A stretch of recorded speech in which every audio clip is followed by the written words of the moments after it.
Kalau kita membaca di dalam Asbabun Nuzul, cerita yang berkaitan dengan surat Al-Muzammil, maka surat ini turun ketika Nabi dalam keadaan sedih.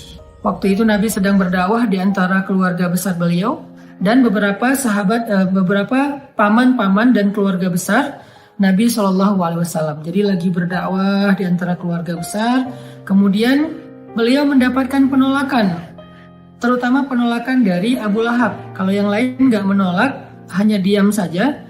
Kalau Abu Lahab menolak dengan kasar, menolak dengan marah, menolak dengan menghina, mencela, sampai ngata-ngatain Nabi, engkau itu anak yatim, kamu harus tahu diri, kamu itu siapa yang selama ini membesarkan kamu, kami adalah paman-paman kamu, seandainya kamu mau mengajarkan kami lebih tahu daripada kamu, karena kami lebih tua, kami lebih banyak pengalaman, kami. Abu Lahab menolak dakwah Nabi dengan sombong. Sehingga kalimat-kalimat Abu Lahab ini membuat Nabi merasa sedih. Setelah Nabi berdakwah kepada keluarganya, Nabi juga berdakwah kepada tetangganya, kepada beberapa orang yang beliau kenal, kemudian kepada masyarakatnya yang ada di kota Mekah, dan sebagian besar dari mereka itu menolak Nabi. Bahkan tidak sedikit dari mereka yang menolak Nabi dengan cara-cara yang menyakiti perasaan Nabi. Karena Nabi juga manusia biasa, beliau seorang yang pemaaf, beliau seorang yang lapang dada, tetapi beliau juga punya perasaan. Bukan berarti beliau plain, lempeng, nggak punya rasa gitu. Bukan, beliau juga seorang yang sangat halus perasaannya, walaupun sangat pemaaf. Halus perasaannya walaupun sangat lapang dada. Sehingga kalimat-kalimat yang beliau dengar dari pemuka Quraisy yang durhaka itu menyakiti perasaan Nabi, membuat Nabi sedih. Dan yang lebih lagi menyakiti perasaan Nabi itu bukan karena dikata-katain, tetapi karena justru Nabi kasihan sama mereka. Bisa ngebayangin gimana nasib mereka nanti di akhirat jika mereka menolak dakwah Nabi SAW.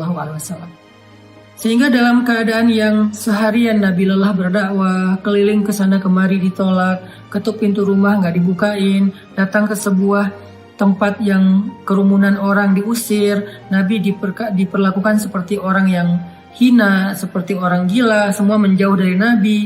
Sehingga Nabi pulang ke rumah di malam hari setelah seharian capek, dalam keadaan berkeringat, dalam keadaan kotor karena dilempari. Nabi pulang ke rumah, untungnya Nabi memiliki seorang istri yang sangat pengertian, sangat bijak, solehah, yaitu Sayyidah Khadijah. Nabi pulang ke rumah, dibukain pintu rumahnya oleh Sayyidah Khadijah, dan Khadijah paham betul keadaan Nabi, sehingga ketika Nabi sampai di rumah, Khadijah mempersiapkan kebutuhan Nabi, makan malamnya, kemudian Nabi mandi dulu biar seger. Setelah mandi Nabi makan, kemudian setelah itu Nabi bercerita kepada Khadijah, Khadijah hari ini aku keliling tetapi diusir, Khadijah begini, Khadijah begitu. Nabi curhat kepada Khadijah. Khadijah itu tahu betul keluh kesah Nabi dalam perjalanan, dalam perjuangan dakwah yang luar biasa. Khadijah tahu betul perjuangan yang gak mudah. Dan Khadijah mencoba untuk menghibur Nabi semampu Khadijah. Jangan sedih, wahai kekasih Allah, sesungguhnya Allah gak akan mengecewakan engkau. Dan seterusnya. Sambil Nabi istirahat, maka Nabi curhat kepada Khadijah. Lalu setelah semakin larut malam, Nabi pun tidur bersama dengan Khadijah. Dalam keadaan masih ada rasa yang berat di hati beliau. Kalau Nabi capek secara fisik, maka Nabi bisa istirahat dengan makan, mandi, kemudian tidur. Itu cara istirahat dari lelah fisik. Tetapi ternyata Nabi waktu itu bukan hanya lelah fisiknya, yang lebih berat lagi adalah Nabi lelah batinnya. Ini buat kita semuanya, semua kita pasti merasakan lelah batin. Kalau lelah fisik, kita tahu obatnya. Ketika kita lelah secara fisik, kita bisa istirahat dengan duduk, kita bisa istirahat dengan goler-goler, berbaring, kita bisa istirahat dengan tidur lelap, kita bisa istirahat dengan santai-santai, kita bisa istirahat dengan makan dan minum, ngopi, ngeteh, minum jus, makan buah. Kita bisa istirahat dengan nonton, kita bisa istirahat dengan bercanda dengan anak-anak, dengan keluarga. Itu adalah cara kita melepaskan lelah fisik, merecovery lelah fisik. Sakit Fisik juga demikian, recovery-nya kita bisa dengan bed rest, kita bisa dengan minum obat, kita bisa dengan terapi. Itu adalah cara kita recovery sakit fisik, lelah fisik. Tapi bagaimana kalau kita sedang lelah batin, sakit batinnya, perasaannya yang sakit, hatinya yang sakit, pikirannya yang sakit, jiwanya yang sakit, dalam tanda petik. Gimana cara kita merecovery semua itu? Gimana cara kita ngobatin batin kita yang sedang terganggu? Gimana cara kita ngobatin hati kita yang terluka? Gimana cara kita ngobatin perasaan kita yang tergores? Ternyata bukan dengan entertain. Cara ngobatin jiwa kita, cara ngobatin hati kita adalah dengan zikrullah, mengingat Allah. Kenapa bisa kayak gitu, Ustaz? Karena jiwa kita itu, roh kita itu asalnya dari langit. Beda sama jasad kita, fisik kita. Jasad atau fisik kita itu asalnya dari bumi. Sehingga ketika dia sakit, maka obat-obatnya ada di bumi. Tapi kalau roh kita, jiwa kita itu ditiupkan oleh Allah asalnya dari langit. Sehingga kalau dia ngerasa sakit, terganggu, maka obatnya ada di langit. Apa obat yang ada di langit? Zikrullah, mengingat Allah. Banyak orang yang salah paham tentang ini. Dia sebetulnya nggak lelah fisik. Kalaupun lelah fisik, nggak terlalu lah. Yang lebih lelah itu sebetulnya jiwa dia. Yang lebih lelah itu sebetulnya hati dia.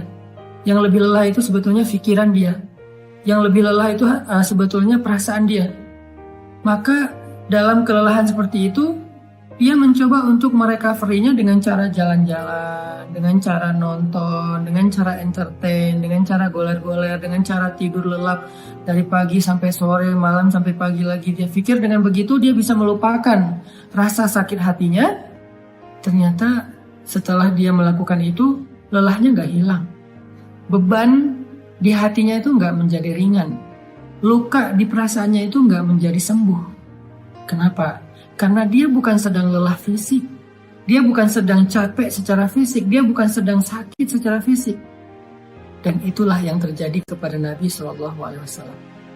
Sehingga ketika Nabi pulang ke rumah, Nabi capek, tapi yang lebih capek lagi perasaan dan hati beliau.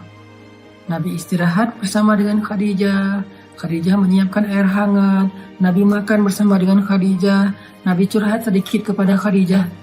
Setelah itu Nabi tidur. Karena Nabi berharap dengan tidur, beliau bisa merecovery lelahnya beliau. Ternyata Allah tahu, Nabi bukan hanya butuh tidur. Ya, seseorang butuh tidur untuk recovery lelah fisiknya. Tetapi bukan hanya fisiknya yang lelah. Nabi juga merasakan lelah yang luar biasa hatinya. فَلَعَلَّكَ بَاخِعٌ نَفْسَكَ عَلَىٰ آثَارِهِمْ فَلَعَلَّكَ بَاخِعٌ نَفْسَكَ عَلَىٰ آثَارِهِمْ إِن لَّمْ يُؤْمِنُوا بِهَٰذَا الْحَدِيثِ أَسَفًا. Kata Allah di surat Al-Kahfi. Hampir saja engkau mencelakai dirimu sendiri. Hampir saja engkau mencelakai dirimu sendiri. Karena merasa berat terhadap pengingkaran mereka. Merasa berat terhadap kedurhakaan mereka, merasa berat terhadap kekufuran mereka, hampir saja engkau mencelakai dirimu sendiri. Hampir saja engkau membebani perasaanmu sendiri. Itu yang dirasakan Nabi. Nabi sangat terbeban. Bukan terbeban secara subjektif perasaan pribadi beliau, bukan. Beliau itu terlalu menginginkan hidayah kepada umatnya. Beliau itu akan sangat sedih kalau ada yang menolak dakwah beliau. Bukan karena pribadinya, tetapi karena kasihan kepada mereka. Allah tahu Nabi sedang merasakan itu. Sehingga ketika Nabi tertidur, terlelap, Muzammil itu sebuah kiasan bahwa Nabi itu tidur lelap. Dalam bahasa Arab, orang kalau tidur lelap itu diistilahkan dengan berselimut. Walaupun bisa juga bermakna memang Nabi memakai selimut, tetapi Al-Quran lebih dalam dari itu. Al-Quran sedang tidak bicara hanya soal selimut yang dipakai Nabi, tetapi Al-Quran itu adalah bahasa sastra, bahasa yang tinggi. Maknanya itu tidak sedangkal pemaknaan kita, pasti pemaknaannya lebih dalam lagi. Sehingga kalimatnya ayyuhal muzammil, wahai orang yang berselimut di sini artinya wahai orang yang sedang lelap dalam tidurnya. Wahai orang yang sedang nyaman dengan tidurnya. Kan berselimut itu nyaman, lelap ya. Wahai orang yang sedang beristirahat dari lelah fisiknya dengan cara tidur. Allah tahu Nabi butuh istirahat, tidur agar bisa merecovery capek secara fisik. Tetapi Nabi juga butuh sesuatu yang bisa merecovery capek batin, perasaan, jiwa dan pikiran beliau. Sehingga Allah berfirman, "Qumil lail." Bangunlah di malam hari. Ternyata fadilah keutamaan pertama dari tahajud itu adalah tahajud obat dari lelahnya jiwa. Tahajud adalah recovery batin. Tahajud adalah obat hati. Tahajud adalah penenang pikiran apabila dilakukan dengan sungguh-sungguh. Tabattul atau tabatilah. Itulah keutamaan tahajud. Setelah Nabi beristirahat dengan cara tidur untuk merecovery lelah fisiknya, Allah suruh Nabi juga untuk melakukan sesuatu yang bisa merecovery lelah batinnya. Apa itu? Qumil lail. Berdirilah di malam hari. Bangun malam, tahajud. Sehingga buat kita semua yang pernah merasakan lelah batin, atau mungkin sekarang sedang merasakan itu, sedang ngerasa lelah batinnya, sedang ngerasa capek jiwanya, sedang ngerasa sakit hatinya, sedang ngerasa terluka perasaannya, sedang ngerasa galau pikirannya, qumil lail, bangunlah di malam hari, maka Allah Subhanahu wa Ta'ala akan mengobati luka di hati kita, seperti obat yang bisa menyembuhkan luka di fisik kita. Bangunlah di malam hari, maka Allah akan menyembuhkan sakit hati kita, seperti obat yang bisa menyembuhkan sakit fisik kita. Bangunlah di malam hari, maka Allah akan menyembuhkan goresan di perasaan kita, sebagaimana obat bisa menyembuhkan goresan luka di kulit kita. Bangunlah di malam hari, maka Allah Subhanahu wa Ta'ala akan menenangkan pikiran kita, sebagaimana ada jenis obat yang bisa menenangkan kita dari rasa sakit.